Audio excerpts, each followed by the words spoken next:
చెప్పాలంటే రామ్ చరణ్ ముందుగా హ్యాట్సాప్ చెప్పాలి. ఈ పెద్ద సినిమా చూస్తుంటే మాత్రం చాలా మందికి ఒక ఇన్స్పిరేషన్ చెప్పొచ్చు.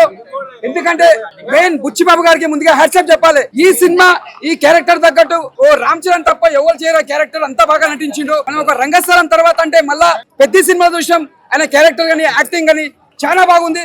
ఇక్కడ కూడా డిసప్పాయింట్ ఎక్కడ కూడా గారు. అయితే మెయిన్ చెప్పాలంటే పెద్ద సినిమా చూస్తుంటే ఒకటి ఆయనకి ఒక కాల్ లేకున్నా కూడా అందులో పోరాడి ఒక ఊరు కోసం ఒక ట్రైన్ కోసం కొట్లాడతారు చూసినా దానికి హ్యాట్సాప్ సార్. ఎందుకంటే ఒక ఇప్పుడు ఏళ్ళ రేపు కూడా వాళ్ళకైనా కాళ్ళు లేని వాళ్ళు చేతుల కూడా ఈ సినిమా చూసిన మాత్రం చాలా మంది ఇన్స్పిరేషన్ అవుతారు. వాళ్ళు కూడా ఏదైనా సాధించవచ్చు.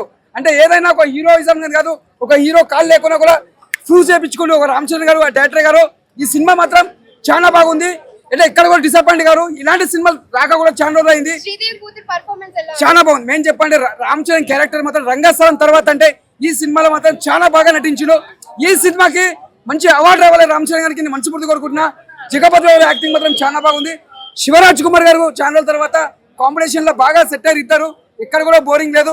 ఈ సినిమా కథ గానీ స్టోరీ గానీ వాట్సాప్ అన్న ఇలాంటి సినిమాలు చూడాలన్నా అసలు మనకి ఏం కావాలో ఊర్లో ఏం లేకపోతే కొట్లాడతారు చూసినావా రామ్ చరణ్ గారు ఇది కావాలంటే చూసినావా దట్ ఈస్ రామ్ చరణ్ చెప్పొచ్చు. కథ మాత్రం చాలా బాగుంది. ఎక్కడ కూడా డిసప్పాయింట్ లేదు. అర్థం చేసుకోవాలి సినిమా అర్థం చేసుకో చాలా బాగుంటది. ఎక్కడ బోరింగ్ లేదు. సినిమా మాత్రం బ్లాక్ బస్టర్. జై పవర్ స్టార్, జై మెగాస్టార్, జై రామ్ చరణ్.